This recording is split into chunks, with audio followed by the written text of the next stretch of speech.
DPR langsung memicu kontroversi karena dinilai menggeser keseimbangan antara kewenangan aparat dan perlindungan warga negara.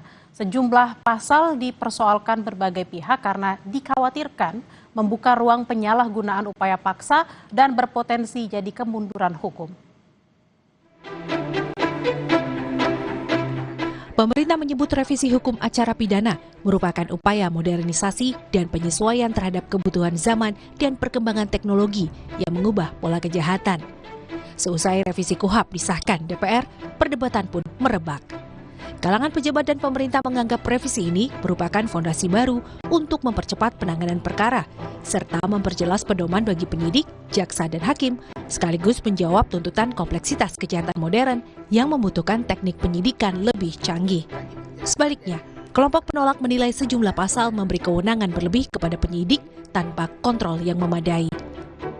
Kekhawatiran itu terutama terkait penggunaan upaya paksa, mulai dari penangkapan, penahanan, penggeledahan, hingga penyitaan yang dinilai rawan disalahgunakan. Dalam dialog di program Sapa Indonesia Pagi 19 November, Maidina Rahmawati, Deputi Direktur Institute for Criminal Justice Reform (ICJR), mengkritik potensi pelemahan mekanisme pra-peradilan yang selama ini menjadi instrumen penting bagi warga untuk menguji legalitas tindakan aparat.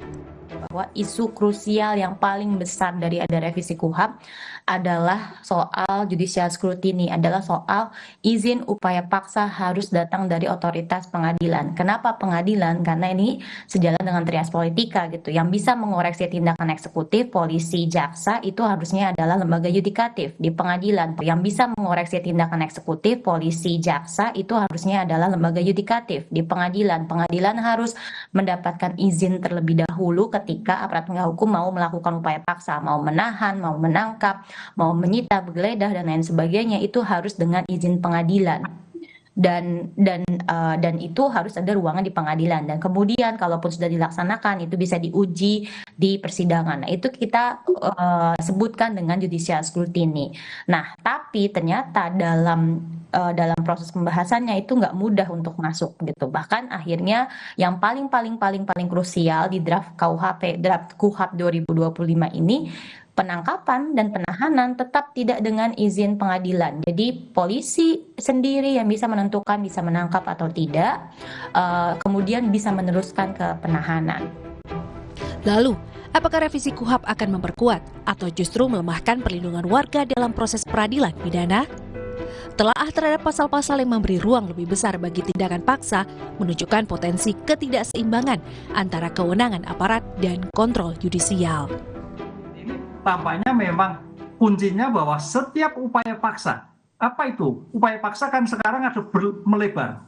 Tidak hanya pada pasal terkait upaya paksa penahanan, penggeledahan, tapi upaya paksa penangkapan. Ini memang agak kayaknya Mbak Medina, polisi agak gampang gitu. Karena posisi cepat atau posisi biasa. Sehingga diambil yang dilakukan dengan posisi cepat.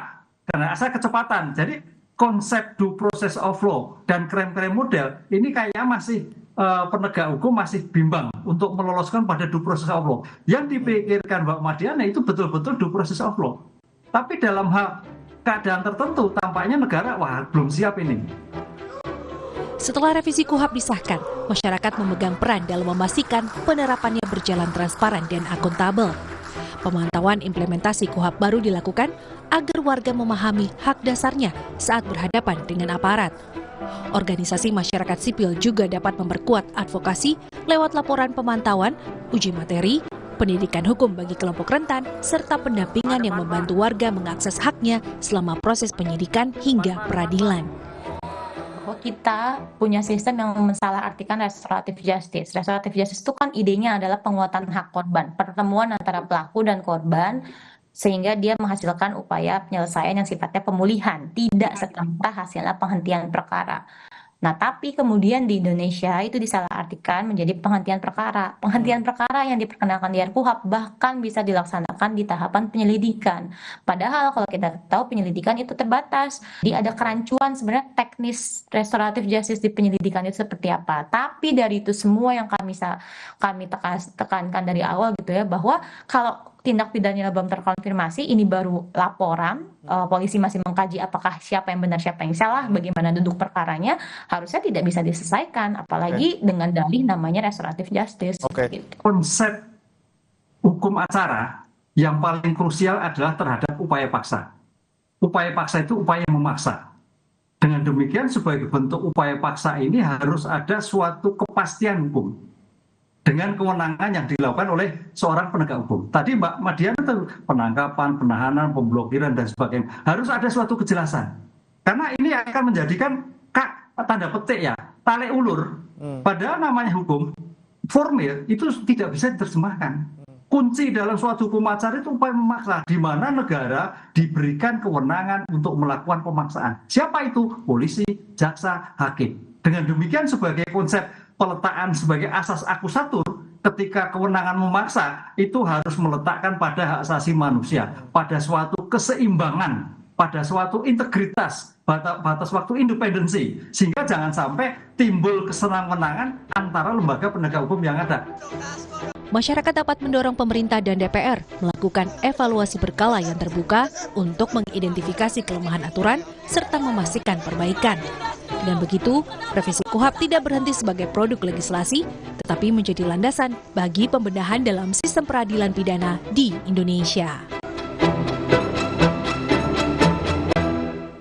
Informasi usai jeda, Saudara, upaya pencarian korban longsor di Banjarnegara, Jawa Tengah kembali diperkuat. Tim SAR gabungan